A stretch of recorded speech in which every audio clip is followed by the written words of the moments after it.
এখন যারা আছে তারা মোটামুটি শিক্ষা নিছে যে অতীতে যদি কোনো রাজত্ব বা রাজার গোলামি করলে তাদের কি হয়। একটা দারোয়ানের ভ্যালু আছে, পুলিশের ভ্যালু নেই।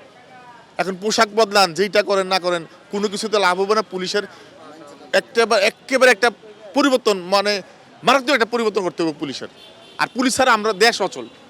যতই বলেন না বলেন, আমি এখনো রাস্তায় বেরোই পুলিশের ভরসায়।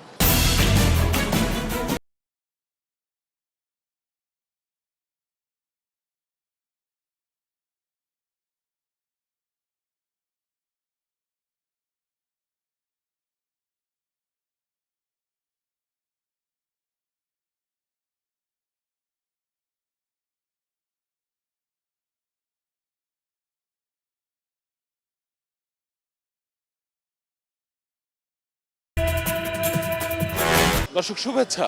২১ টেলিভিশনের নিয়মিত আয়োজন জনতার কথা অনুষ্ঠানে আপনাদের স্বাগত জানাই। আমি আসিফ সুমিত। আপনারা জানেন সমসাময়িক ইস্যুতে সাধারণ মানুষের মতামত তুলে ধরতে ২১ টেলিভিশনের এই আয়োজন। আমাদের প্রত্যাশা, দেশে শক্তিশালী গণতন্ত্র, আমরা চাই সরকারকে সহায়তা করতে।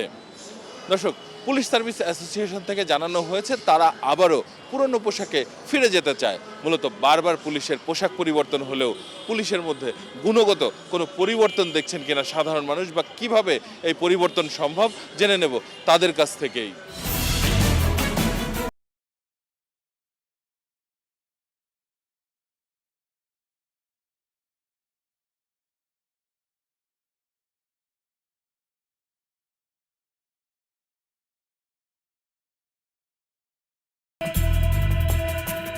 এখন যারা আছে তারা মোটামুটি শিক্ষা নিছে যে অতীতে যদি কোনো রাজত্ব বা রাজার গোলামি করলে তাদের কি হয়। একটা দারোয়ানের ভ্যালু আছে, পুলিশের ভ্যালু নেই।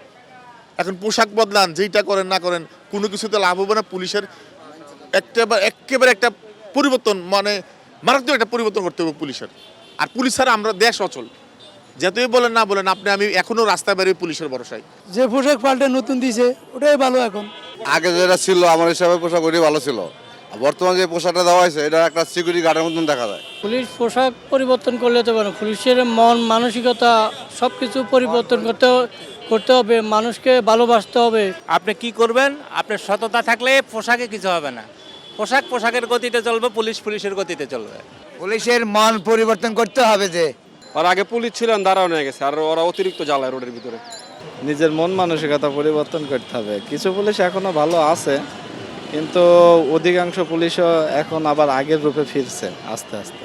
পোশাক পরিবর্তন করলে হবে না তো, মন মানসিকতা ঠিক করতে হবে। তারপরে এলাম পোশাক চেঞ্জ করলে যে তাদের চরিত্রিক এবং তাদের মন মানসিকতা চেঞ্জ হবে, এটা আমাদের মনে হয় না। পোশাকের সাথে পরিবর্তনের ওইটার কোনো মিল তো আসলে কথা না। কথা হলো এবারে পোশাকটা ভালো হয় নাই, এটাই আমার কাছে মনে হচ্ছে। বর্তমানে কিছু কার্যকলাপে দেখে যে পরিবর্তন আসে নাই। আমাদের মূল কথা হলো আমাদের সেবা দরকার। পুলিশ যেন জনবন্ধব হয়, জনবান্ধব হয়, সেটাই আমাদের প্রত্যাশা। পরিবর্তন আসা দরকার, দেশে যানজট ছুটানো দরকার। পুলিশদের মন পরিষ্কার করতে হবে, দেশপ্রেমিক হইতে হবে, জনগণের পুলিশ জনগণের সাথে থাকতে হবে। এই রাষ্ট্রীয় টাকাটি শুধু শুধু নষ্ট হবে, তার ইউনিফর্ম বানাবে আবার নতুন করে, এগুলা খরচ, এগুলো কে বহন করবে? আমাদের তো যাবে টাকাটা, দরকার নেই অনর্থক টাকা নষ্ট করার। যেমনা সেমনি চলুক। চেঞ্জ আসতে পারে, কারণ এখন যে গভর্নমেন্টটাই মনে করি চেঞ্জের গভর্নমেন্ট। উনি যে প্রতিজ্ঞা করছে, বর্তমানে আমরা যে দেশের প্রধানমন্ত্রী, যে উনি তো বলছে সব কিছু চেঞ্জ, নতুন মানে সে বাংলাদেশকে নতুন করে রিপ্রেজেন্ট করতে আছে বাংলাদেশের সাথে। পুলিশও সেক্ষেত্রে পুলিশও ঠিক হয়ে যাবে আমার মনে হয়। যেগুলা নতুন পুলিশ হয়েছে, নতুন তাদের কিছুটা পরিবর্তন হয়েছে, তারা আছে, কিন্তু পুরানোগুলো আর একটুকু পরিবর্তন হয় নাই। যারা আপনি এতদিন 16-17 বছর ধরে আগে থেকে ছিল, তারা কোনোদিন পরিবর্তন হয় নাই এখনো। অনেক ধন্যবাদ আপনাকে। দর্শক, আপনারা শুনছেন সাধারণ মানুষের প্রতিক্রিয়া। সাধারণ মানুষ কিন্তু তাদের ভাবনাগুলো অসাধারণ, তাদের চিন্তা অনেক সূক্ষ্ম ও গভীর। দর্শক, জনতার কথা দেখতে প্রতি শনি, রবি, মঙ্গল এবং বুধবার চোখ রাখুন ২১ টেলিভিশনে। সঙ্গে থাকবো আমি আসিফ।